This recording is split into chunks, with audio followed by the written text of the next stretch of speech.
Mateus 28, 10. Então disse Jesus: não tenham medo.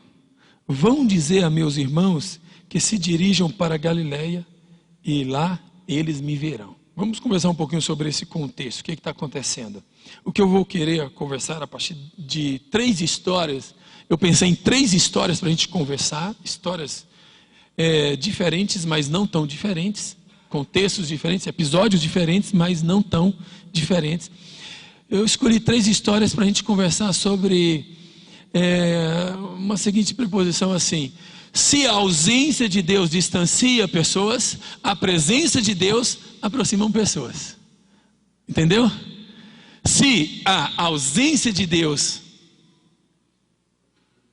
pode participar, se a ausência de Deus distancia as pessoas, a presença de Deus aproxima as pessoas. E a gente está lendo um texto, eu confesso, eu já ministrei esse texto talvez umas 2 ou 3 vezes, e talvez por conta do meu clima de Mobiliza Brasil, de mobilizar jovens e adolescentes, esse ano eu acredito que eu tenha viajado aí uns 24 estados do Brasil, com exceção Aracaju, Maranhão e Fortaleza. Sergipe, Aracaju e Fortaleza, o único estado que eu não fui esse ano, único. Então, fui em 27, contando o Distrito Federal, onde eu moro em Brasília, não praticante, não ando de bicicleta com a Dilma, e a Dilma está andando de bicicleta agora nas ruas de Brasília, alguns amigos meus já viram ela lá, eu nunca vi, enfim, mas diz que ela mora lá.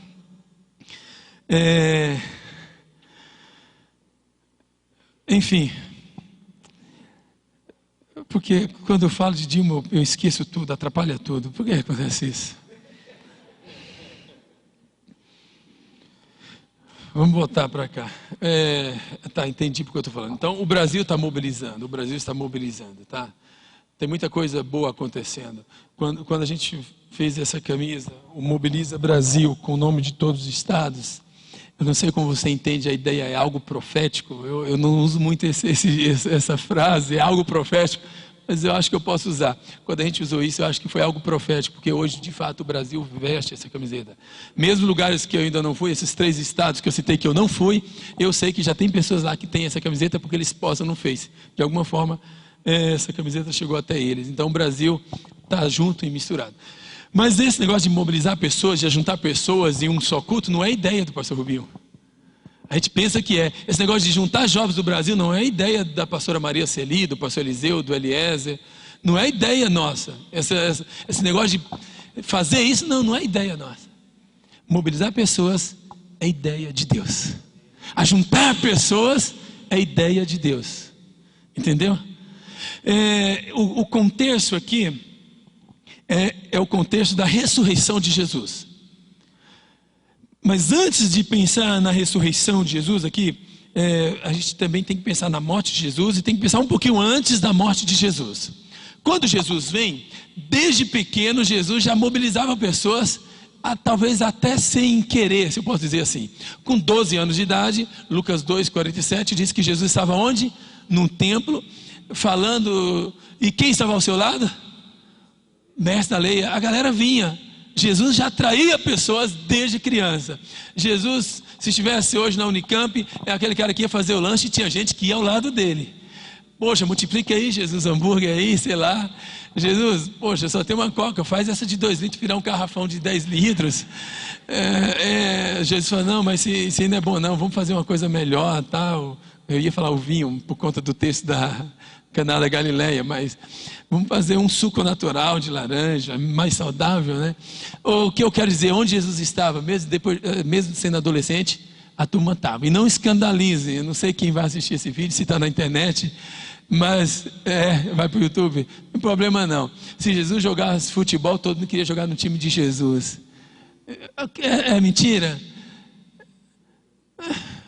Eu estou falando assim, Jesus tinha o poder de atrair pessoas, alguns por interesses de bens, de comida, de pão, de cura, e outros pelo simplesmente prazer de perguntar e dizer, nunca vi tanto conhecimento.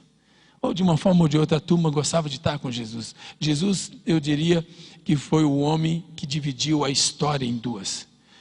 Teve um evento recentemente em Brasília e a gente não queria dar um nome muito de evangélico, porque era uma conferência universitária e o tema é o homem que dividiu a história em duas. Todo mundo sabe que é Jesus, não precisa falar, mas é o homem, como era em órgão público, era um evento para não cristão, então essa era a proposta, o homem que dividiu a história em duas. Jesus atraía pessoas. Onde estava Jesus, a turma estava com ele. E Pedro, quando alguns acabavam saindo, Jesus perguntava: e vocês? Para onde iremos nós? Só tu tens a palavra de vida eterna. Sempre ficava alguém. E se em algum momento saía uma galera, não saía todo mundo. Sempre ficava alguém. E onde Jesus estava? Jesus ia orar, tinha gente que ia com ele. Jesus ia descansar, Jesus ia fazer um churrasco um dia na beira da praia. Diz a Bíblia que ele foi de fato fazer um descanso, um bate-papo, uma avaliação de ministério com os discípulos. Vamos sair para um lugar deserto, vamos descansar, vamos conversar.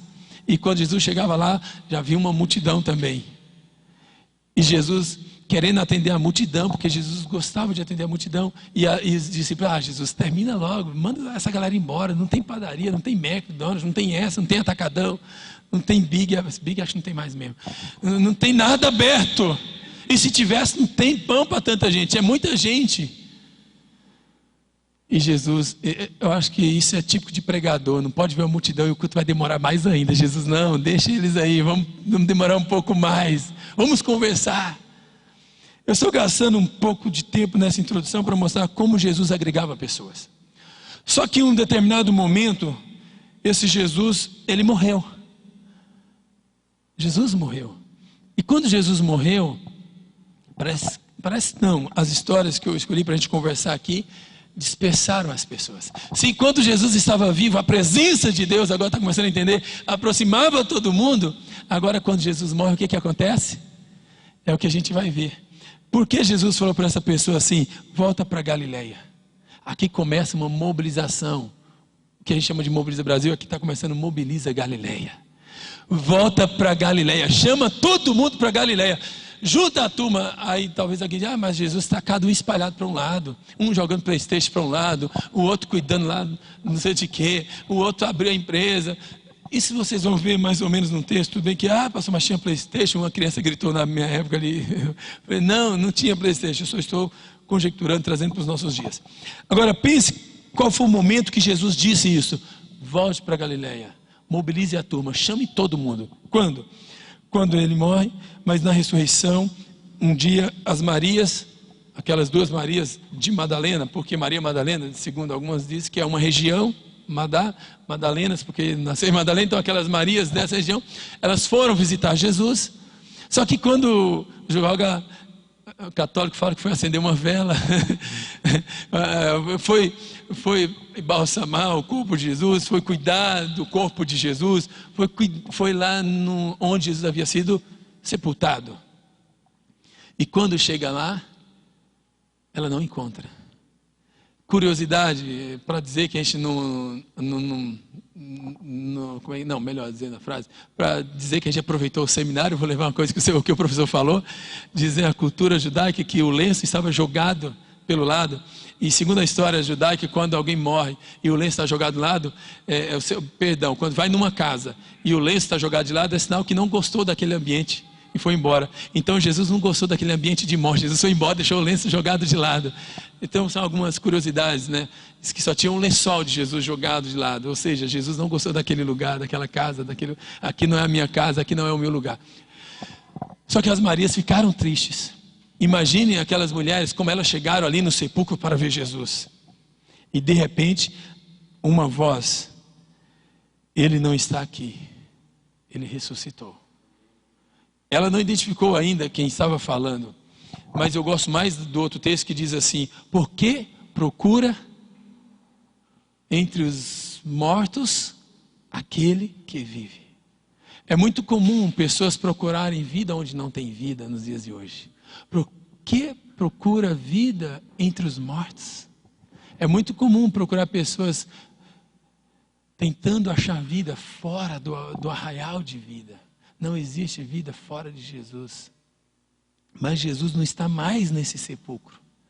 Então essa mulher estava triste. Imagine a Maria como é que ela chega E aí ouve a voz: Jesus não está mais aqui. Onde ele está? Ele está onde tudo começou. Volte para Galileia. Volte para Galileia. Por que onde tudo começou? Onde Jesus operou o primeiro milagre. Então volte para o começo. Não é o fim. Não é hora de desânimo. Volte. Vocês precisam estar juntos outra vez.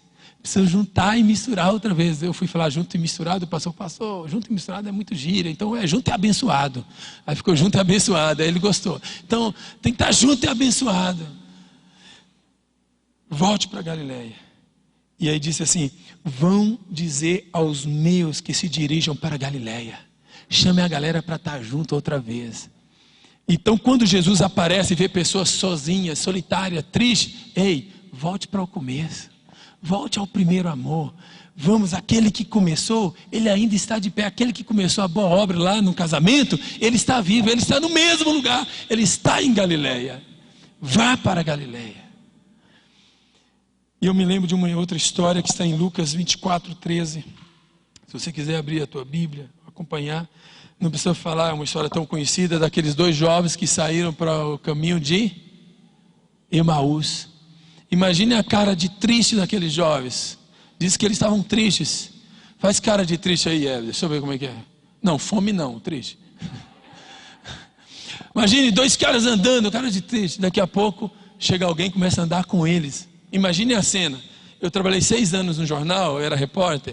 Então a gente era orientado assim: imagine a cena, para você escrever um texto. Se você chegou atrasado, imagine a cena. Então a gente era orientado a imaginar a cena e jogar para o papel aquilo que a gente imaginava, para o pessoal tentar imaginar o que aconteceu. Então, imagine a cena: 2 jovens caminhando, caminho de Emaús. Chega mais uma pessoa: pô, que cara de fome é essa? O que aconteceu? Comeu uma banana de travessa? Imagine Jesus conversando. Ou está sem sinal no Wi-Fi, está sem sinal na internet. Porque ver um jovem triste hoje é porque não tem sinal na internet, está fora de cobertura. O que está acontecendo com você? Aí o cara pergunta: poxa, você não viu o Fantástico não ontem? Que Jesus morreu, você não assistiu o jornal, você não vê jornal? Como assim? Jesus morreu. Jesus acho que olhou para ele: você não sabe de nada, inocente, né? Jesus morreu. Aí conversa vai, conversa vem, daqui a pouco Jesus fala: peraí, vou fazer arder o coração dessa galera. Aí depois ele fala: suspeitei desde o princípio, bem que o meu coração estava ardendo, e eu imaginei que fosse Deus. Ou seja, eles conversavam com Deus, mas não sabiam. E o que é mais curioso no texto é que eles estavam cada um para um lado, Maria para um lado, discípulos do caminho de Emaús para outro lado. Olha como é que eles estavam aqui, tristes. E quando eles entenderam a presença de Deus, é por isso que surgiu aquela música: fica, Senhor, tens. Só para saber quem é antigo, obrigado. E aí, eu não sou antigo, mas eu leio muito, escuto cassete, essas fitinhas assim antigas. É que eu VHS, então eu gosto de ler, então eu fico ouvindo músicas antigas. E Jesus agora muda a direção deles. O texto diz no versículo 24 que eles levantaram e voltaram imediatamente. Jesus muda o rumo. Enquanto as pessoas estão indo para um lugar, com a morte de Jesus distancia pessoas, a ressurreição de Jesus faz eles voltarem. Voltarem para onde? Para o mesmo lugar onde eles estavam.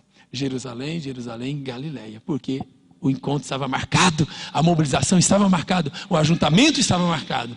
E Jesus falou assim: eu não quero essa turma dispersa assim, eu quero todo mundo junto e misturado outra vez. Todo mundo em um só propósito, todo mundo em uma só visão, uma só fé. Que todos vejam que aquele mesmo que começou a boa obra em Caná da Galileia está vivo. Ele vai estar com vocês em Caná da Galileia. Não é o fim, não é o fim. E aí Jesus agora alegra o coração desses jovens. Jesus agora muda o rumo desses jovens, faz eles voltarem para a Galileia. E eu acho que eu já posso passar para uma terceira história, que é a história de João 21, narrada pelo Evangelho de João 21. Essa é a última. Depois de falar das Marias, depois de falar dos jovens no caminho de Emaús, eu lembro de Pedro. Quando Pedro fala no capítulo, João narra um episódio de Pedro no capítulo 21, no versículo 3, quando Pedro fala assim: eu vou o quê? eu vou pescar. Ele está dizendo assim, eu vou abrir de novo a minha empresa, regularizar o CNPJ, vou regularizar tudo. Não dá para viver pela fé. Jesus me chamou, que Ele era Deus e agora morreu na cruz. Estou fora. Vou voltar a ser um pescador, vou abrir a minha empresa de peixe, eu vou voltar a ser um pescador. Eu vou voltar a ser quem eu era. Não dá para viver pela fé. E agora a morte de Jesus começa a distanciar pessoas. Assim como distanciou Maria, distanciou os jovens caminhos de Emaús, levou Pedro para a volta de onde Deus já havia tirado uma vez. E ele voltou para exatamente o lugar onde Deus havia tirado.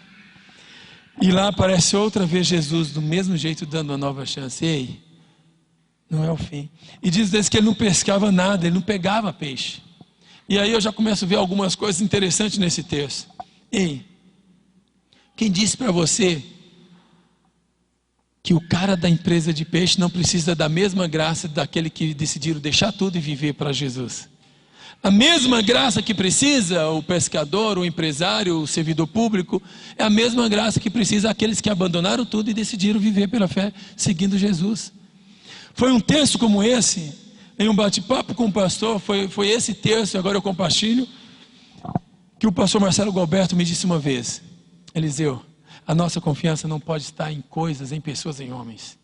A mesma graça que Pedro precisava, a mesma dependência que ele tinha em viver pela fé, ele precisava entender que também tem a dependência os que abrem as suas empresas, os que passam em concurso público. Deus que sustenta o missionário é Deus que sustenta o servidor. A confiança não pode estar em homens. E aquele dia Deus mostrou que o mar não estava para peixe. Inútil é achar que a nossa confiança está na pescaria. Inútil é achar que a empresa que me sustenta. Inútil é achar que os meus títulos acadêmicos que me sustentam. Fora da presença de Deus, a insegurança é total. Não existe segurança longe de Deus. A minha empresa não funciona longe de Deus. A minha profissão não funciona longe de Deus. Meus títulos não me ajudam longe de Deus.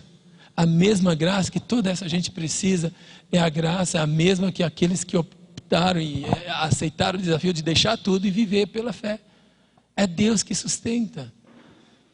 E aí Jesus aparece para esse Pedro.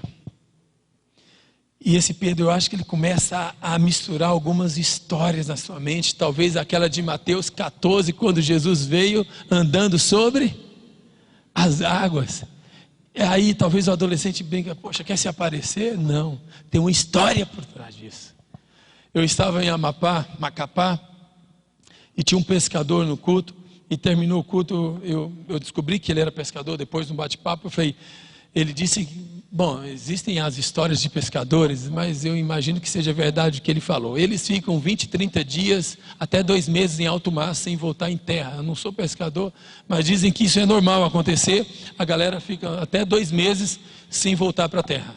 Sem voltar, mais ou menos assim, não sei se tem pescador aqui. E eles vão em barco, com comida, enfim. E eu perguntei para ele, qual é o maior inimigo do pescador? Ele disse que é o clima, o mar agitado, isso é amedrontador. E ele disse que já viu até pessoas morrerem, porque não tem como, num naufrágio assim, pessoas morrem mesmo. Ele disse que já viu 2, 3 amigos caírem no mar e não ter como recuperar, e morreu mesmo, salvar, morreu. Então qual é o maior inimigo? O maior inimigo é o próprio mar. Nosso maior inimigo é o mar. E aí eu entendi agora porque Jesus aparecia para Pedro agora, para os seus discípulos, andando sobre as águas. Jesus estava dizendo, ei, o maior inimigo de vocês, pescadores, estão debaixo dos meus pés. O maior medo de vocês, eu domino, estão debaixo dos meus pés. Esse é o inimigo de vocês? Está aqui embaixo. O medo de vocês está aqui embaixo. A ansiedade de vocês está aqui embaixo. A angústia de vocês está aqui embaixo dos meus pés. Eu tenho um controle, eu tenho um domínio, eu estou acima de todos os medos, todas as ansiedades, todas as preocupações. E Deus aparece da mesma forma, para ele lembrar, o mesmo Deus que apareceu lá em Mateus 14, é o mesmo Deus que apareceu outra vez. E tudo começa outra vez, onde tudo começou um dia, no mar. Chamando para quê? Para Galileia, onde tudo começou um dia, para um novo começo. Que começo? De estar junto outra vez. Volte. Teu lugar não é aí distante. Teu lugar é estar junto e misturado, junto e abençoado. Teu lugar é para estar junto. Eu não quero você distante, eu quero você junto outra vez. E Jesus traz Pedro em uma conversa, e não basta apenas saber da reação de Pedro, não basta saber o sentimento. E Jesus espera que esse sentimento seja verbalizado. E aí Jesus pergunta 2 vezes, 3 vezes: tu me ama? Sim. Tu me ama? Sim. Tu me ama? Sim. Como diz o Ariovaldo Ramos, não estou para saber se é ágape ou outra coisa. O importante é que tem uma conversa aqui. E às vezes a gente, ele sabe que eu estou junto, ele sabe que eu estou presente, ele sabe que eu amo, o pastor sabe que eu apoio. Mas não basta saber, é interessante você verbalizar. Jesus sabia o coração de Pedro. Mais importante, uma relação de comunicação, onde você verbaliza o que você pensa. Sim, Senhor, eu te amo. Isso ajuda os casais. Para que eu vou dizer que eu amo se ela sabe que eu amo? Mas é importante verbalizar. É importante dizer, eu amo. Eu estou contigo. É importante essa fala. Jesus quer conversar, é importante. Não basta saber, é importante expressar. Não basta ele saber, não, ele sabe, mas eu vou dizer, eu vou me expressar melhor, eu vou comunicar melhor. Eu vou dizer que eu amo e que eu estou junto, e ele pode contar comigo. E Jesus agora traz outra vez Pedro para um relacionamento com ele. E restaura outra vez a dignidade daquele cara frustrado que não pegava peixe. E fala, mudando de assunto, você não quer ser um pescador de ovelhas, de homens? Dá para tirar muitas coisas desse texto. A minha cabeça viaja quando eu leio esse texto. E outra coisa é que Jesus se preocupa com as questões das pessoas. Antes de Jesus trazer as pessoas para o seu mundo, Jesus entrou no mundo dele. Jesus conquistou a atenção dele. Pedro, mudando de assunto, de peixe para ovelha. Você não quer preocupar com as ovelhas? Vamos voltar para o começo. E esse Pedro também estava lá em Galileia, quando Jesus faz o último encontro. E mais uma vez a Bíblia narra a história da grande comissão. E a grande comissão acontece um momento que a igreja está junto. A comissão é o quê? É um povo junto. Um povo em uma só fé, uma só visão, um só propósito. E ali acontece o último encontro de Jesus. O último por enquanto, porque o Espírito Santo está entre nós e ele virá buscar outra vez a igreja. Eu acho que é o suficiente para a gente entender que Deus está nos chamando outra vez para estar junto. E o que é mais curioso é que em todos os textos termina dizendo, volte para a turma, volte para a turma, volte para a turma. Todos os episódios que você lê sobre Jesus aparecendo, todas as vezes volte para a turma. A gente não nasceu para estar só. A gente não nasceu para ser isolado. Eu tenho 33 anos, eu sei que não parece que tem 32,5. Mas eu entendi que viver só é horrível. Viver sozinho não tem graça. Eu conheço muita gente que usou pessoas só para fazer de degraus, para subir e depois chutou. Isso acontece na igreja. Isso acontece nas denominações. Isso acontece nas ligas, nas redes, nas empresas, de pessoas usarem pessoas só para fazer de trampolim e depois chutarem. Mas essa não é uma ideia de Deus. A ideia de Deus é que a gente comece junto e a gente termine junto. A ideia de Deus é que a gente esteja junto. Eu acho que é o suficiente para a gente poder ir orar e falar, Deus, eu entendi. O Senhor me trouxe para estar junto. Como igreja, como família, como marido, como mulher, como filhos, como colegas, como irmãos, como denominação. O fato de sermos quem somos hoje é porque alguém se mobilizou na Suécia para enviar alguém.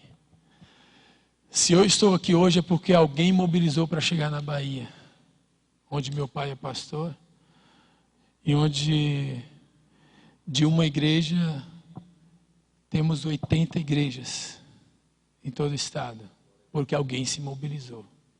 E se a gente parar por aqui, Seria uma ingratidão a ideia de Deus de estarmos juntos para que outros povos sejam alcançados. Quando Deus viu um povo desesperançoso, pessoas desesperançosas, cada um no seu mundo, Jesus falou assim, não, não é assim. Volte para Galileia. Precisamos mobilizar outra vez para que outros povos sejam alcançados. É hora de estarmos juntos outra vez. Eu sei que nós temos problemas, dilemas, sei que nós temos defeitos.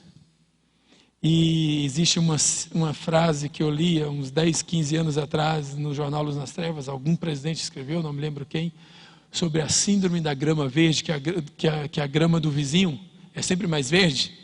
Eu costumo dizer para os meus amigos que acham que a grama do outro lado, de outras juventudes, talvez seja mais verde. Eu digo, a nossa não é verde porque tem festa todo dia, está pisada, a gente joga futebol, por isso está estragada. A dele está verde é porque talvez não usa.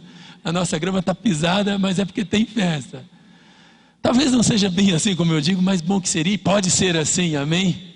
Pode ser assim. Se a nossa grama não vai ser verde, é porque tem futebol, tem comunhão, tem churrasco, e vai ter mesmo, vai, meu. Em nome de Jesus, eu profetizo. E eu não me preocupo.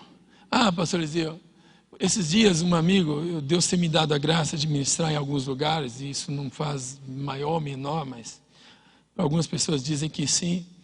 E eu estive ministrando recentemente em uma igreja aqui, muito conhecida em Campinas, uma igreja que quando se fala de igreja, lembra logo dessas igrejas, né? E tem um pastor de jovens lá, muito meu amigo. Sempre quando eu estou aqui, eles me chamam para almoçar, ou jantar, conversar. E ele disse, Eliseu, você não acha a sua denominação muito pequena para você? Eu falei, não, mas a minha denominação não é só a minha denominação, eu sou reino. Você acha que eu estou diferente, eu estou fora do seu reino? Ou você tem um outro reino? Seu reino, entendeu? O fato de ser batista independente não me exclui de ser reino. O reino de Deus não é tudo isso. A não ser que você não esteja no reino. Eu não preciso sair da minha origem para achar que eu sou grande, não preciso. O que nos faz grande é Deus e o reino é dele. Ele que é o dono de tudo, a não ser que você está em outro reino. Mas eu entendo que nós estamos no mesmo reino. E eu posso servir onde o Senhor me colocou, e eu quero frutificar onde o Senhor me colocou. Eu não preciso deixar uma história, eu posso estar junto. Eu preciso estar junto com a igreja, como família, e ser grato pela nossa história. Esses dias também pregando em uma igreja, aí eu já posso dizer, porque é uma piada tradicional, prego bastante nas igrejas presbiterianas, e o cara falou, poxa, está aqui um primo nosso, eles chamam a gente de primo, né? Não sei se você já viu disso. Aí eu falei assim, poxa, eu não sabia que Deus era seu tio.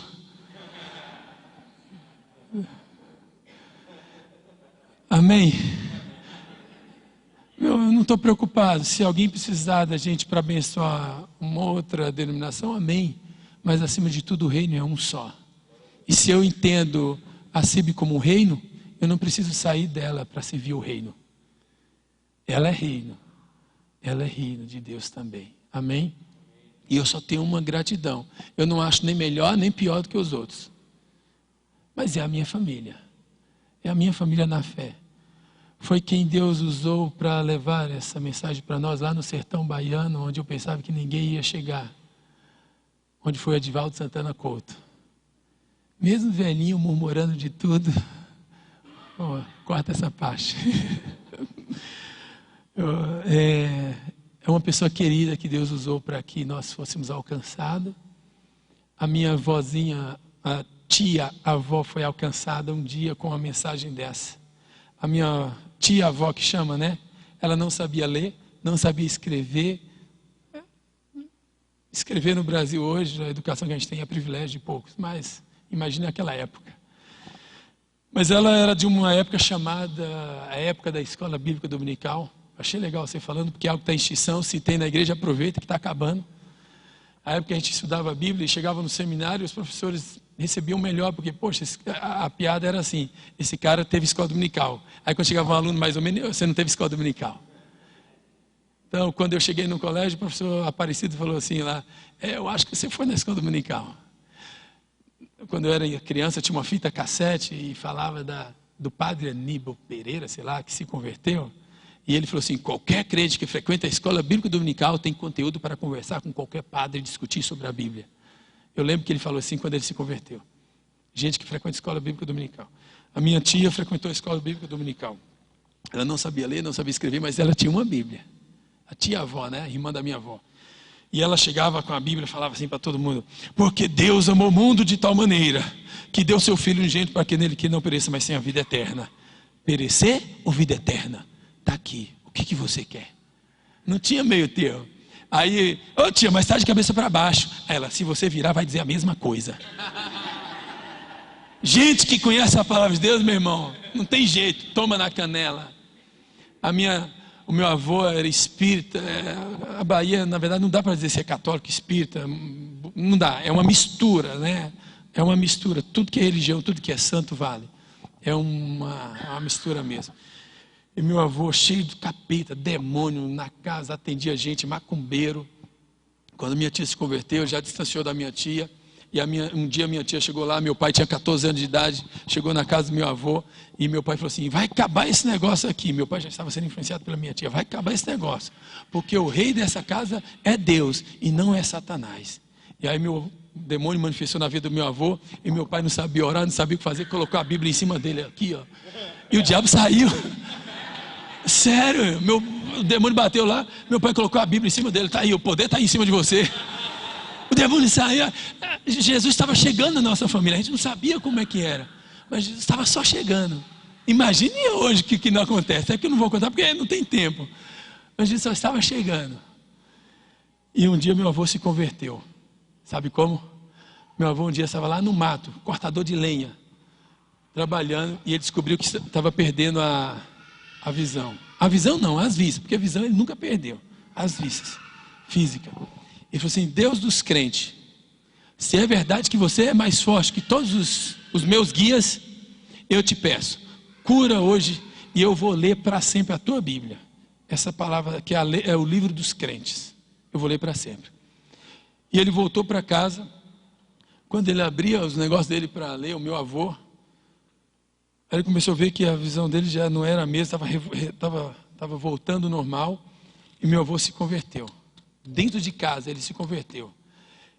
E a história da nossa igreja começa lá no sertão da Bahia, na casa do meu avô, onde Edivaldo Santana Couto, pastor Renato Malesque, Santa Catarina, ia para lá e fazia os cultos. E meu avô começou a ler a Bíblia.